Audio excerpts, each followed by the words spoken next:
Hey, Toonche. Hey, what's going on? No, I mean, the intro felt smooth to me. Well, I felt like you cut it off a little too soon. It seemed a little I didn't cut abrupt. it off. It does it itself. Really? Because it sounded a little You clipped. just are looking for something to criticize me about in the production aspect of this show. You I'm are not. always searching. I'm not. I just it just sounded a little. Are we getting a call? Right after I put the silent Oh, mode. Apparently, I turned the silent mode off instead of on. And so that was okay. my sweet grandmother texting me some Oh, important information. I'm sure. Oh, she she's at the she's at the casino and she won $1,000. So she oh sent me well, a that's good picture. It was a news. nice little picture. Gmo, good job. Now she's gonna be there tonight and tomorrow night. So I'm not going to get excited about her bringing this little win home, Because it's but going right back into the machine. precisely. So, guys, it is Wednesday night. We are on the Recyard Women's Prison podcast. And this week, this is a pre recorded episode. So, in real time, right here, it is Tuesday night. Toonche is going to get sick eating these candy corns. She has eaten half a bag of candy corns already. Guys, I didn't even know they sold candy corn in September. Yeah, with the little pumpkins. Yeah, I mean, they start Halloween at the beginning of September, and that's one of my favorite holidays. So I couldn't wait. So there you are. And I feel sick. we're discombobulated as usual Hmm, because hmm. as usual this week has taken us by the hair. Literally, I Hmm. just feel like I've been dragged around all week like that, but it's always just such a pleasure, Toonch, to hang out with you and with our folks. Now, are you going to be in the chat tomorrow night? Are you going to be in the chat? Tell the people if you're here or not. Yes, I will. Hmm. Okay. Yes, I'll be Are here. could you put the candy corn down so we It's can do done. this podcast? It's done. You're finished? Hmm. I'm Okay. done. I'm sorry. Hey, Tunchi, let's do a weekly recap. In case Oh, you haven't said, I'm Marci Marie. I'm Toonchi. Let's do that weekly recap. What went on for you this past week?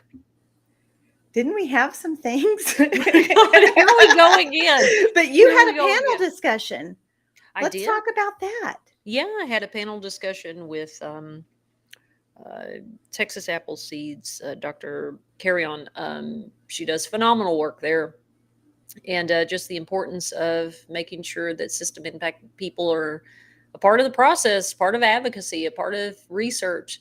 Yeah, so that went really well. There was pretty crowded. It was during the Texas Tribune Festival, so that was really cool. You know, I always like talking about, when we talk about healing, what does that mean? Well, it means doing that without a carceral system. Like the things that help me, the things that help Marcy, all of our friends, it wasn't prison, right? It was community and it was support. If prison was a deterrent, then guess what? We'd have no one in there. So it was good discussion.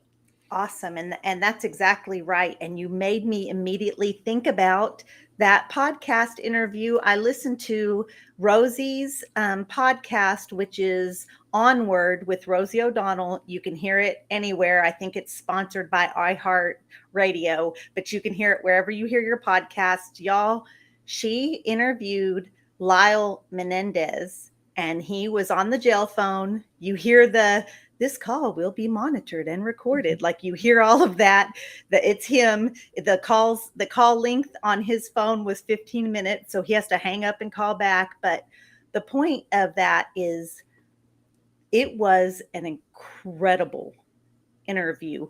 Rosie took such care with his story. She did not exploit his story. She did not ask for gruesome details. We already know what happened that night with his parents was horrific and traumatic for him and his brother and all parties involved. We already know that that was a life-shattering move, but she talked about just how violence begets violence, childhood trauma, and what those boys had endured. It got to a boiling point, and then more violence happened, and then they went into the carceral system, into the California prisons, and then guess what? They were victimized again, right? Because that's what happens to people that go to prison. They end up being victims again. So they start usually as victims, then they commit a crime and victimize someone else, and then they end up in prison and now they're victims again, and then they get out, and it's just this big cycle, and that's why our recidivism rate is so high.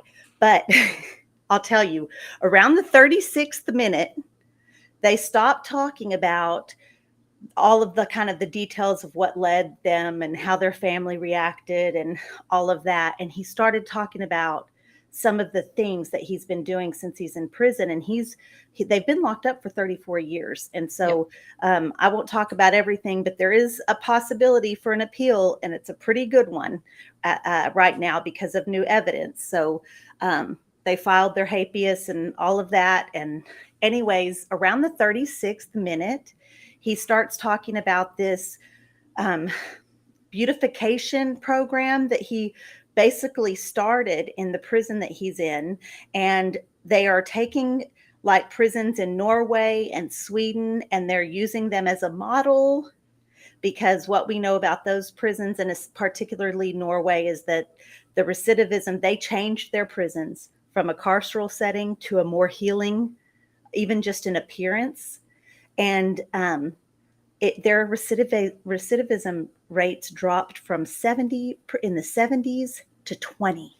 Wow. Like one of the lowest. Incredible. And so just based on that, he was able to make his presentation. They got funding. He's working with outside organizations to make it happen. And he just talks about that very thing, is that most of the people that he's incarcerated with were victims of some sort of childhood trauma. And then they committed their crime, and now they're here.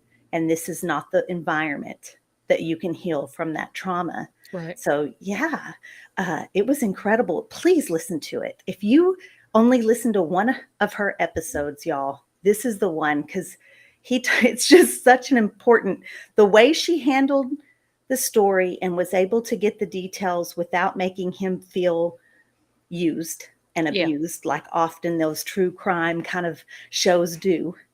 But you still get some insight into it. So you get that little, for you true crime folks, you do get that little insight, but it's done in a tactful, caring way.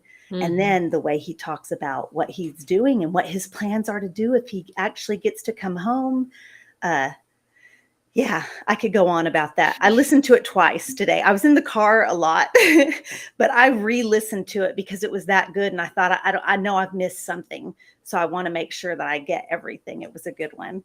But we did have other things happen this week. We had the ballpark. Oh yeah. Tell everybody how we got together in Dallas.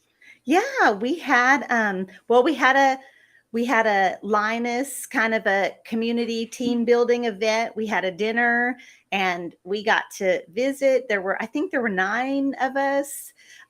So we got to have the dinner. Someone had donated us Rangers baseball tickets. And so we got to go to the ball game. Toonche and I were on the prison show, the radio show. Yeah. And so we got to kind of tell them about what we were doing. We got to send some encouragement on the inside. If you guys, that's a show that I think it airs every Friday night, and it plays on the radio stations that Huntsville picks up. And so a lot of prisons get to hear that show. And then we had a little sleepover. That was fun too. Yeah, it was. Gosh, we didn't, I think I finally passed out around 2 or 3.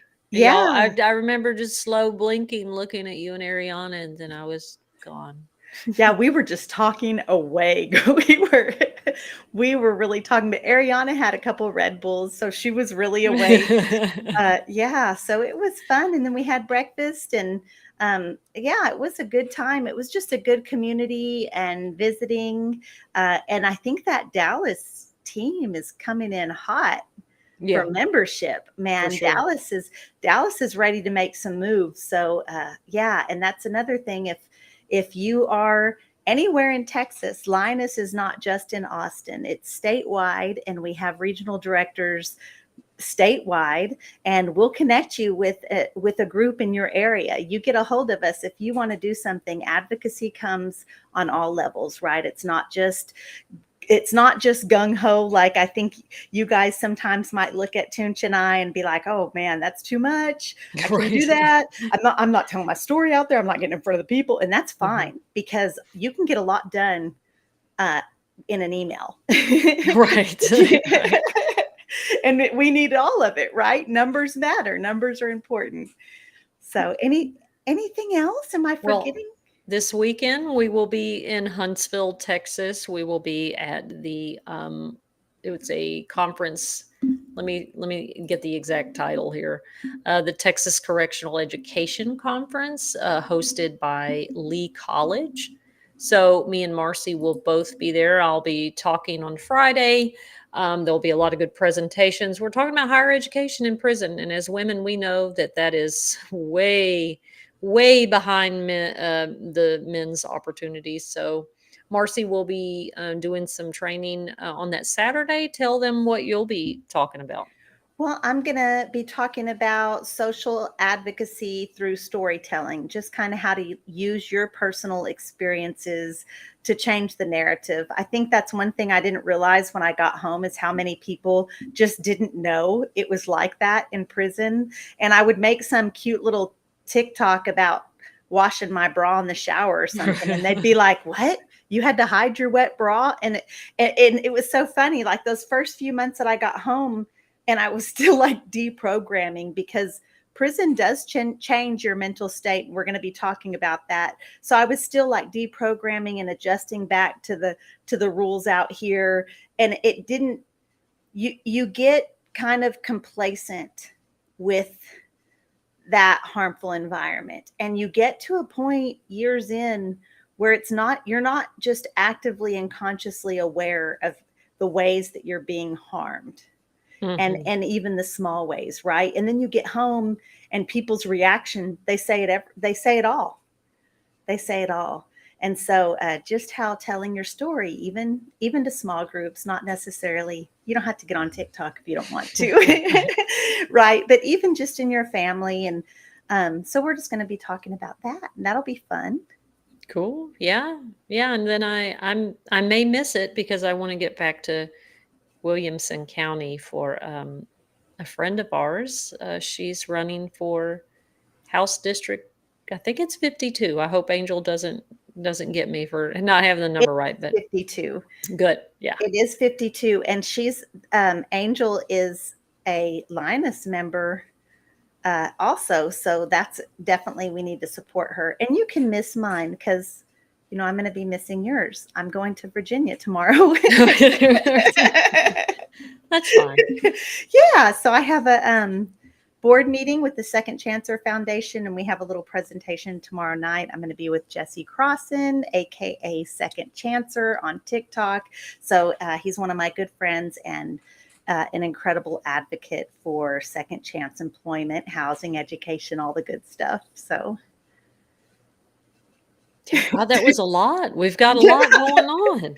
so you guys can see why we're a little bit loony. We've been it's Tuesday, and I bet we've already had 13 meetings this week. It's Um, true. A whole pot of coffee and a half a bag of candy corn. Absolutely, Hmm. absolutely. So with all of that going on, we had planned on talking about the differences between female and male prisons in Texas. And I Hmm. actually have a special guest lined up. He was not able to join us tonight for this pre-recorded event. So we're looking at next week. So we're pushing that. And I know you guys are like used to us fumbling around our topics, but we thought we would talk about conflict resolution. Like, how does that look in women's prisons versus how does that look out here in the real world with real world consequences, right? Mm, mm. Yeah, what a big one, right? Like, I think, well, Marcy, I mean, my whole life exemplifies that, right? Like, especially, and I'll get into that story in a minute, but um, yes. So, and we've talked about this in other episodes about how prison is its own culture, it's its own world, it's got its own informal rules, what you call norms. Certain things mean things in there that don't hear. Language is different. I mean, it's just a whole culture, and there are expected ways for you to handle conflict on the inside. And there are expected outcomes if you do or don't. Right. So let's say this, Marcy. What would you do? What would you do if your girlfriend broke up with you? Y'all had something go on, right? She says, I'm breaking up with you. I don't want to be with you anymore, right? Whatever. You didn't want that. It was bullshit, right? And she immediately, 2 days later, on her birthday, Oh, here we go. On her birthday, the night before her birthday, she goes to Rec to celebrate with her sister. And you see her talking to some femmes. Um, how would you respond to that as soon as Rec was over? so it is a whole different set of rules. And I know that for folks that I did time with, like none of them are going to be surprised by anything that they hear tonight, Mm-hmm. right? But I think a lot of people that only know Free World Marcy are shocked at some of the stories that took place because I completely submerged myself into that environment, right? I didn't keep one foot in and one foot out. These are the prison rules and this is what you do and this is what's expected. And if you don't do that, then you look weak. Yeah. Right. So my ex-girlfriend, and really, I want to tell you, a breakup doesn't mean a breakup. Like Right. you still in prison, when y'all break up, you still feel ownership over that person. And prison relationships are a lot about possession and ownership and not just relationship. Mm-hmm. Because I think it's just we have so little in there that we kind of hold on to that relationship and that person. And there's a control factor. And it's both ways. Like if Brittany, as my prison girlfriend, didn't stop me from sitting by a certain person, people would think she didn't care about me in Right. there. Like that's, and it's so absurd. It's so different. So in there, if that scenario happened, so first of all, our rec boss on Lane Murray, she walks around, right? Or she or he. So if they were sitting off camera, I'm not going to wait until rec's over. So I'm going to be watching the law. Whoever I'm out there with, if you're out there, I'm going to be like, Toonche, you got me.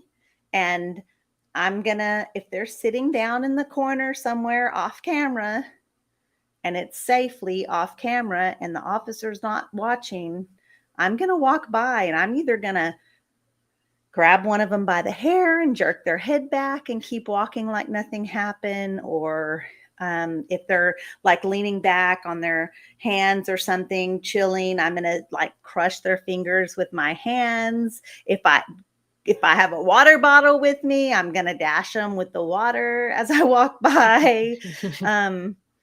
It seems so, I don't know what the word, I know it just sounds awful, but they're looking for a reaction. Everyone's looking for a reaction. Everyone knows it's going to happen in that scenario that you laid Everybody's out. watching. Yeah. Right. Because it would be like, girl, Marcy came to Rec, Brittany over. And Brittany, if you're listening or watching, we're just using this as an example. Right. Brittany's over there with this other chick. It's the night before her birthday. She's out. She done broke up with Marcy. She's like, I don't want to be with you, blah, blah, and just blew her off. Everybody on that rec yard is watching Marcy. And they're watching too, right? Yeah. They're at the corner, and that moment has to be very quick, and it has to be just in that space that they have lost their attention for just a moment. Mm-hmm. Right. And, imagine this is the way your culture has taught you, because remember, words mean something else to us too. So the word disrespect does not mean the same thing. Well, certainly for people with borderline personality disorder, words mean something different anyway with emotions. But then you put us in a prison culture, and now it really means something different. So disrespect for a normal person, free person, it means something different in there. And so, you have these different values that if Marcy didn't do that, she's weak. If Ooh, they punked her. Ooh, they they punked her. punked Girl, look Marcy. them right here in her face, and she just doing nothing, right? Like, in everything that happens in there, if somebody sees that and thinks that, then everybody's going to treat Marcy that way. Everybody would punk her, right? Because she did not do what she is supposed to do in that situation and culture.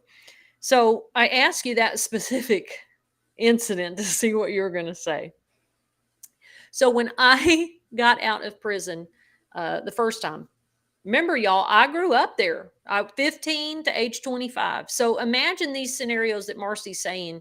This is every day, all day, for years, right? And I'm a kid too. So, the state of Texas prison system raised me after my father lost custody, right? And so when I get out and I'm an adult, Marcy, I'm 25, 26 at the time, 30 years old. I'd been out 4 or 5 years, but still, baby, I still reacted and treated people the same way I did on the inside. It was ingrained in me. And I got into a pretty volatile situation, a relationship that was, baby, if we'd been in prison, girl, we would have been one of them couples that the whole unit and officers been like, my God, keep them separated. It was always something. And, all that back and forth mind games and all this stuff. Anyway, she broke up with me, Marcy, couple of days before her birthday. And she was going out that night, the night before her birthday, with her sister. Now, I didn't know, but you always have that one friend, right? So I was talking to my friend. I was watching Charmed, was at my apartment. And she goes, girl, what are you doing tonight? And I said, nothing. She goes like, oh, I heard so-and-so was going to Chance's, which that was the lesbian bar in Houston at the time. And so with her sister, and I immediately, like rage and jealousy and terror. I said, what? And she's like, no, I'm just telling you, girl, don't go down there. And I was like, boop, done, hung up the phone, called my other friend. She said, girl, it's my graduation tomorrow. Please don't do anything. I said, no, I'm just going to go. I'm just going to go. I'm just going to circle them. Like, I'm just going to go and show up. And I did. And what's happening? She's flirting with somebody. Other stuff's going on. Of course, I was drinking a lot. I end up at her house in the middle of the night. In the free world. In the free world. Still in prison in my head. Mm-hmm. Because just like you said, you don't disrespect me like that, right? Go to her house and throw myself through her window. Put my hands on her, put my hands on her sister. The police show up in the morning, drag me down the stairs, and I'm in prison for another 10 years. And, a lot of times it's like people say, well, you'd been drinking a lot. Girl, that was self-medication for mental health stuff. I shouldn't have been doing that anyway, right? But it wouldn't have mattered, because even if I had not been drinking, there were already moments that already happened that were similar, that being sober, I barely held on, because my mind was telling me to react just the way you would have. And I did, like, even worse.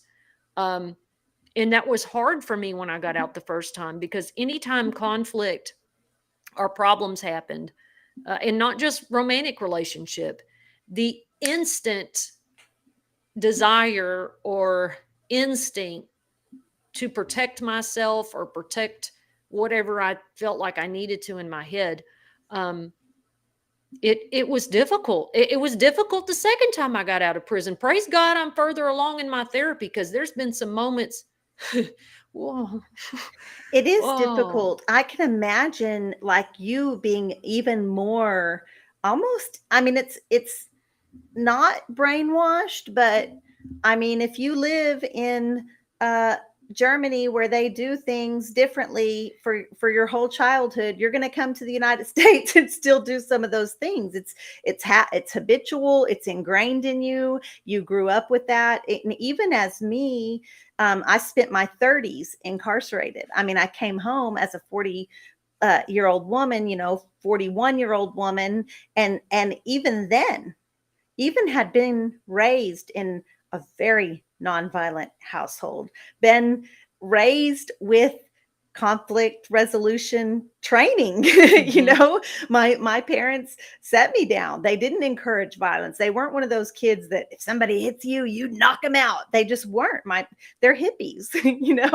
They wanted peace, and they taught us to seek peace. But that environment, like I said, I just I've always been one that submerges all the way into something, and prison was no different. I submerged all the way in, and coming home, I still struggled with those same thoughts. And frankly, 2.5 years later, when I feel betrayed or hurt, those old feelings and instincts come up, and I have worked. Some events have happened since I've been home that I've had to work in my mind, and I've even played scenarios out. Like if I was in prison, this is what it would look like. yeah. And that doesn't work out here. That doesn't get us anywhere out here except for possibly another prison sentence, right?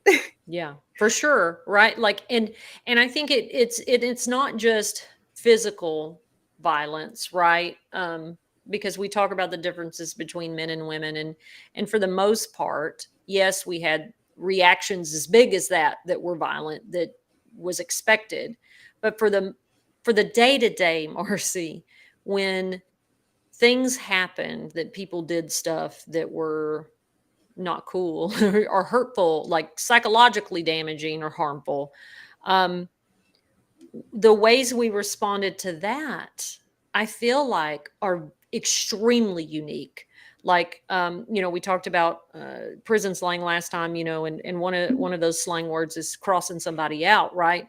So when you cross somebody out, it is a strategic, laid out, very covert manipulation with staff and other incarcerated folks to just take everything, right? Like the things that are important that you're locked up with, your job, your housing, could be close to your girlfriend, your friends, and finding ways to covertly, um, viciously, coldly, just completely obliterate somebody.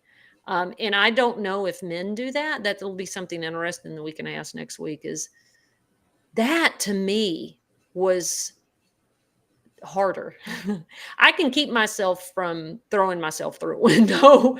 Well, I don't know. There's been some moments that were touch and go, but that psychological way of responding to harm when we were locked up is hard. It is a daily struggle to maintain a sense of healing and integrity that is suited for this culture, right? It's emotional warfare Hmm. in there. Yeah, you're exactly right. And crossing out is just that. It happens from staff could cross you out by lying on you, and so and getting you a disciplinary case that you didn't rightfully deserve. We see that happen all the time without the help of other incarcerated folks. But then you get a vengeful woman involved, and that feels like they've been done wrong, that feels they've been betrayed in some way. Then They have connections. Hey, we've been locked up a minute. I've been in 6 years. There are officers that I talk about, that I know their kids' names, that they ask me for advice on how to handle their man at home. I mean, I have those connections, and now you've harmed me in a way that it makes me want to use those connections as ammunition, instead of what we hope you would use those connections for is, hey, Boss Smith, a random name, so-and-so got a case for this and it's baloney. It's not right. Yeah. That officer's writing a bunch of bogus cases. And what you hope is you've made a connection that will step in and get those cases, or step in if it's a rank and pull the cases legitimately. Instead, we could use it the other way as well, because a woman scorned, and we definitely see that. Absolutely. Well, and I think those of us that are close, we talk about it a lot, especially my friends that, at Mountain View that they did 20, 30 years, they had mastered that. Like that is a coping survival skill. And it's, you don't want to tango with them at all, because they have learned this very covert. Well, and I think women in general have to learn that from society, right? Because, the patriarchy of how it's structured to keep us in a position of not having power. So what do? We learn how to covertly get our needs met. And in prison, it is 10 times that. But, Marcy, I've struggled very much this last time I went in and I came out. I knew that, like you said, I can't be immersed. And I knew that, right? Because I saw the connection to how I ended up back in prison. It was because I had been immersed. And so I had to hold on to a piece of me that was, in this culture that I was learning, and it got kind of stunted, right? And to kind of still survive prison by those manipulations and psychological games, to protect myself and those around me. I can spot it better, and then sometimes it still gets over on me. But I'm just wondering how have you struggled with that since you've been home? Because conflict happens out here. Like, have I struggled with reacting like you would in prison? I mean, so I haven't had like a moment where I've like been in the same range as someone that I have felt hurt by. I'll just say, like, the first 6 months that I got out, there was a family issue with an ex-girlfriend in the family, without putting my people's business out there too much. I don't want to say who it was, but I just remember telling my daughter, like, my daughter and I were pretty fired up about it, and I'm like, oh, I'm fixing to go. I'm fixing to get in my car, and I remember thinking, I can't do that. Like, I can't do that. And, in my mind, I'm not going to drive around until I catch a moment. I will follow you until I catch a moment where I feel like nobody's around, because in prison, that's what you do. Like, if you want to catch a square, if you're going to fight, you have to wait until you're off camera and the officers aren't there. And if that's one-sided and not in agreement that, yeah, we're fixing to catch a square, if that's one-sided, you're just on the lookout. And I have felt betrayed. I had a very good friend in prison who, we were so close that my family had the phone set up for her. Mm-hmm. Because if something happened where I couldn't use the phone, or if I went to SEG, or, that she could call and tell them what's up and all of that. And we were really close, and it was over a job. It was over a lieutenant, to be a tractor driver, just something so silly. And the lieutenant calls me in the office. It's like 5 a.m. And I'm like, man, they only call when you have a case. I'm like, what the heck are they calling me for? And I go down there, and the lieutenant's got his feet up on the desk, and he's got his cowboy hat on. He's kind of hunched back, and he's like, did you call OIG on me? And OIG is basically like internal affairs. It's the Office of the Inspector General. It's the people that are supposed to police the officers, basically. Right. Anyway, and I said, what? Absolutely not. And he brought up what it was about, and it was about a disciplinary case that I over something he had given me, and I got caught with it, and I got the case. I pled guilty, got my little 30 days. Of course I did not. Of course I didn't. So yeah, and so then he says, and I tell him, Lou, I got that case. I pled guilty. I'm on restriction now, sir. And he says, I said, why? What's up? He said, well, just know that so-and-so is not your friend. And that was my best friend. That was, yeah, that was somebody I loved immensely. And I said, oh, all right. All right. And I lived 3 or 4 cubicles down from her. So what was mine? First of all, I shut her out completely, ignored her, pretended like she didn't exist.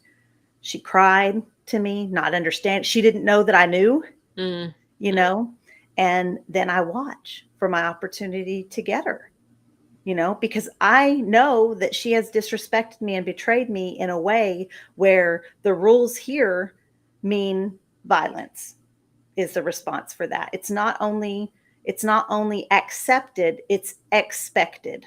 Violence is the expected response. So what do? I go, I wait. I'm at my cubicle and I wait all day. And she knows I'm waiting because the way I'm acting, right? She doesn't go to the shower area by herself. She doesn't go wash her hands by herself. Well, after 10 o'clock bed book count, the second count leaves out. And I guess she thought I wouldn't do it at that time. And she got up and went to the restroom, and I was waiting outside her restroom door because that was the off-camera spot, and I mean, I was violent. That was my response. And that was what was accepted. And it sounds so ridiculous now because she told a lie on me. Yeah. Over a job. Yeah. Over a prison job that I don't get paid for. Right. I was so brainwashed to believe that those things were important in there. Yeah. That I put my hands on somebody behind a job I didn't even get paid for. Right. Well, and it's because that, male lieutenant made you feel important and special. And, I'm always the one in the room that says, peel it back. And I promise you, if you keep peeling back, you'll find that patriarchal stem somewhere. Marci, and it's like, that's not who we are anymore. And I think what scares me, if I'm just going to be honest, is that, well, was that who I really was? Because I've told people before, I've been honest here before about, when I was a kid, when I was told I didn't have a soul or a conscience. And I struggled with that for a long time of, well, maybe I don't. Maybe that is who I am. Like, maybe if prison is telling me that's who I am and this is the way I'm supposed to respond, maybe this is who I am. And so this second time when I got out, I knew that I didn't want to handle it like you just did, right? Like, I didn't want to handle it when I threw myself through the window or the myriad of other things that I did through 19 years of prison, right? I mean, I know you tease me about never getting a case. I had 2 minor cases in 19 years, but honey, that's just how covert I was. I mean, that's just, yeah.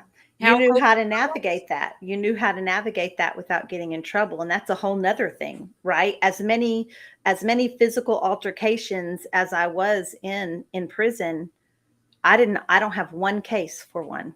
I've been handcuffed. I've been walked down to SEG because of suspicions. I've been walked down there because of the way my knuckles looked. I've been walked down there and kept for days and days and weeks. And only that's the other thing. If the camera doesn't see it and the officer doesn't see it, it didn't happen. They don't believe our word. Even when it comes to a violent act and 20 people want to say something happened, it doesn't matter. Them 20 statements don't mean anything. And it's like, I've since I've been home this time and I've had some real moments, girl, I have, like, not just with girlfriends, but friends, strangers, some real moments of that stuff getting triggered, just like I did before I threw myself through that girl's window. And it is a daily combating that prison voice in my head constantly, and I think like you said, people see you now and they're like, oh, she's so precious, little girl. she will tear you off the bone, right? Like I see that with all the formerly incarcerated women I know, like that are successful now, and it's like, y'all have no idea the things that we've have to overcome emotionally and mentally to be well. And it is not a once a week pill, right? Like it is daily, talking to one another, talking to our therapist. Like I remember when I was in prison, I think I told this to you one time, is that I was in an anger management group. And see, I grew up in a home, which was probably even, easier for me too, is because I grew up in a home where they did that to you, beat their motherfucking ass, right? Like I grew up in a really, really stern, authoritarian, violent home. I did. And so a part of this was already in there. And I remember the counselor, we were doing anger management and we were doing some worksheet or something, not intensive therapy. It was one of those classes you took for 3 months.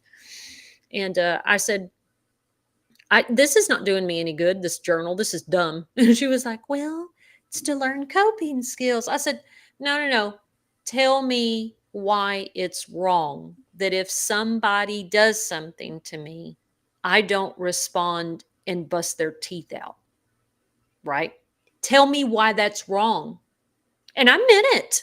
Marci, I was like, tell me, because you can give me all the coping skills. You can give me all the journaling and all the stuff that helps you identify your anger and do other things with it. But if I don't believe it's wrong, I'll never change it. And I don't know if she just didn't know how to respond to that, because I was really trying to work on what the hell was wrong with me. And she goes, well, because you end up in prison. I said, ma'am, no offense, that didn't stop me the second time. Because that night, when I found out that girl was going to that bar with somebody else on her birthday and broke up with me and tossed me aside like a discarded soda can after all the stuff I'd poured in, that it was on and popping. You disrespect me, and my prison and my childhood training came in. I said, you tell me why it's wrong. And through, God, the next 10 years, I've had to learn why it's wrong. It doesn't come natural. And I think this is something we've talked about in trauma-informed care. You are asking children and people to do something that they literally have no idea to do. And it may sound like common sense that people should know you shouldn't hit each other in the mouth, but that was not common sense to me growing up in the prison system. And it's taken real work. And it's tough. And also just the reaction of violence is okay if it's behind someone you care about, like, and expected, almost similar, like men, and we can discuss this next week also, but similar, like men they have organizations, they have their affiliations, and you swing behind those.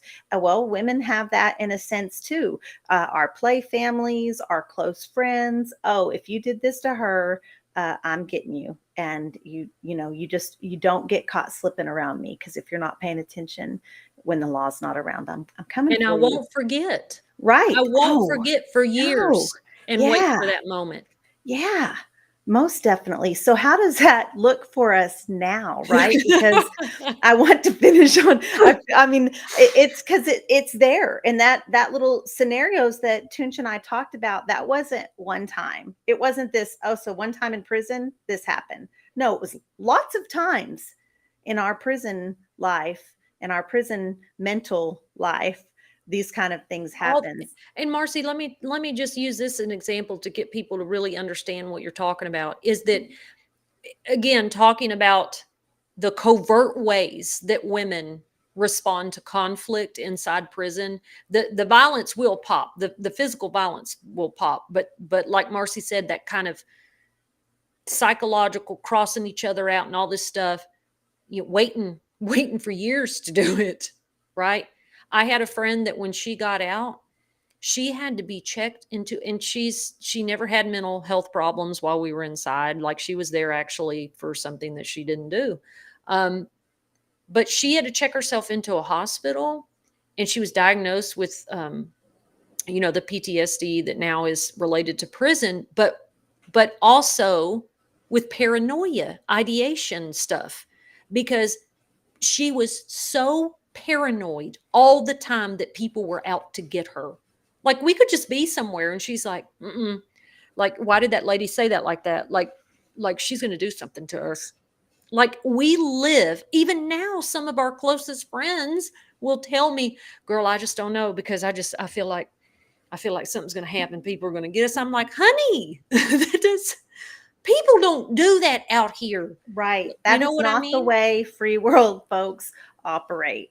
They don't have that mindset. They're Yeah, not, nobody's out to get you. Nobody's dropping forms, because in right, prison that's what it is a paper. You drop a form to classification telling them this, or, you know, and these are just some of the underhanded things that women do to each other in the penitentiary to cope with conflict. That's not what folks are doing out here, you know. So what has worked for you, Toonche, to stop some of that? You talked about therapy. So I'll say definitely friendships, like being yeah, in groups, safe places where I can vocalize, man, my prison self is here. And it's, and right, I need people to say, no, you know, we're not going to do that. And this is why. And those things don't even really make you feel better, right? It just makes it feel complete.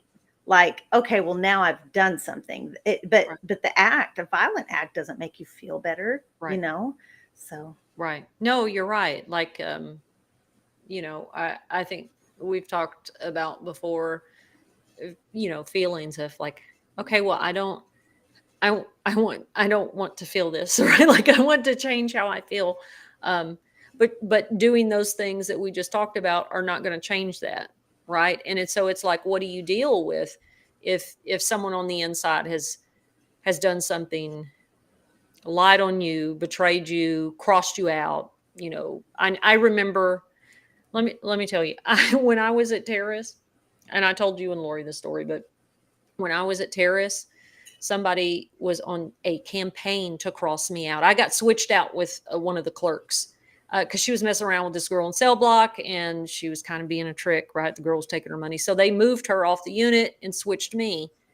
I got in trouble in the library because they thought I was down there with my girlfriend, but couldn't catch me slipping, right? But anyway, so I'm at this unit. I had done most of my 10 years at Riverside, minus a few months at Lane Murray. So Terrace doesn't really know me. And we had cell block, we had medium custody. And I was working in the education building. So every time they came for chow or whatever they were doing, they were cussing me out. You snitching ass. Like, I'm like, my God. And I'm not a snitch. You know what I mean? Like, I've never done mhm. that. And they harassed me constantly, Marci, threatening to beat me. Like, I mean, just crazy stuff. And I'm like, what is happening? The unit people are shunning me. There's like this, like, nobody will talk to me. And I'm like, I'm miserable. But, you know, every day I go back to the dorm, clean my cubicle, eat my little dinner. I'm polite, you know, to my neighbors. You know, I'm a charming person. I know that I am. And so I just was me. And I found out that this girl was telling all these people this to somehow cross me out so that they would move her back to the unit. Dumb, right? Like, you got moved for a reason, dummy, right? And I would tell people, like, they're not going to do that even if y'all got rid of me. They moved her because she was a problem. So anyway, one day I'm cleaning, I'm in, this girl that she lived across from me. She said, "Can I talk to you?" I said, "Sure." She said, "I just can't do it." I said, "Well, what are you talking about?" She said, I can't do it. Her name was Connie. I'm gonna put it out there. She said, Connie offered to pay me $100 to put, because she'd have her dude put the money on her books. And the girl was indigent. So, $100 to an indigent person was a big deal. She Mm-hmm. said she'd pay me $100 if I hid razor blades in your cubicle. Marcy, I was 2 months away from seeing parole for the first time. I was devastated. I was like, oh my God. Oh my, because y'all that are listening, they don't give a damn. If they find them razor blades in your cubicle taped up under your bed, they don't care. You're getting the case. So after this, I always check my cubicle every day when I came in. But I said, please God, don't do that. She goes, I'm not. She said, I watched you. And I heard what she told me. You were a snitch. You did this, that you were racist.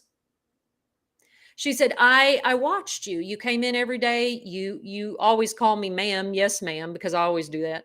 She goes, and you asked me if I was hungry, like you cleaned up, and you've just been always very kind to me. And something started to feel off. And I was like, I can't do this. That something's wrong. What Connie's telling me is something is wrong. I can't do it. She's lying to me. Right. So she figured it out on her own. And I think that's the way that I've tried to operate ever since then, is that I don't have to do all that crazy stuff that prison teaches us to do that makes it worse, when all it is I just continue to hold my calm and my peace and be the best me. And believe it or not, even though it doesn't feel good, and our thing is we want to do something, you just don't.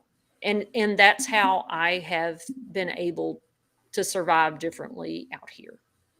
Thank you for your patience for a little bit longer of a story, but I feel like it's impactful in terms of that's the answer.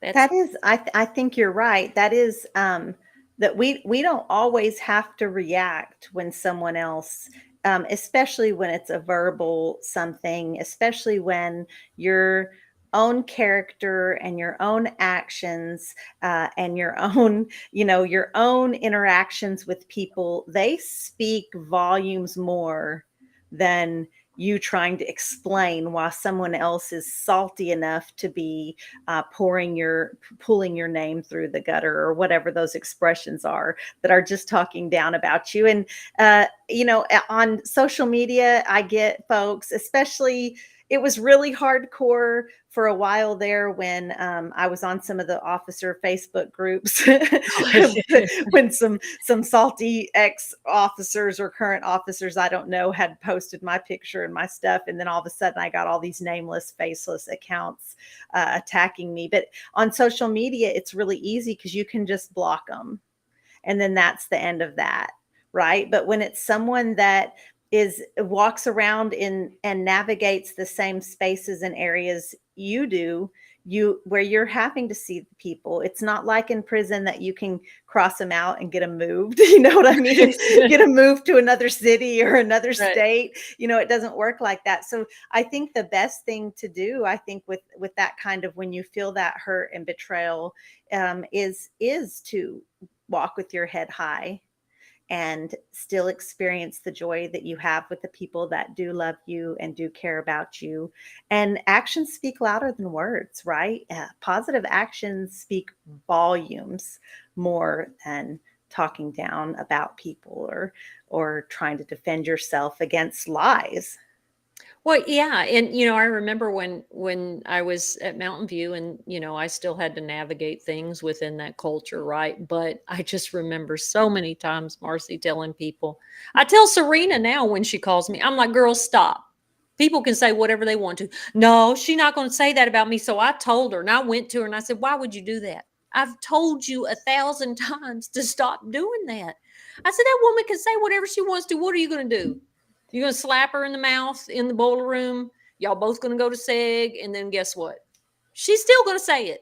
And So that's in prison. That's a thing. Like, keep my name out your mouth, girl. That girl better keep my name out her mouth. If she doesn't, and that's real. And I don't know, it was like my 8th year, maybe, when something just occurred to me that you don't have any control over what comes out of other people's mouths. And for me personally, that relieved so much from me, like responsibility. I have no responsibility over what comes out of the next person's mouths. And as aggressive as I was at times in prison, I was very much a peacemaker between other parties. Like I could calm people down, I could keep people out of trouble. I was able to talk to officers to keep people out of trouble.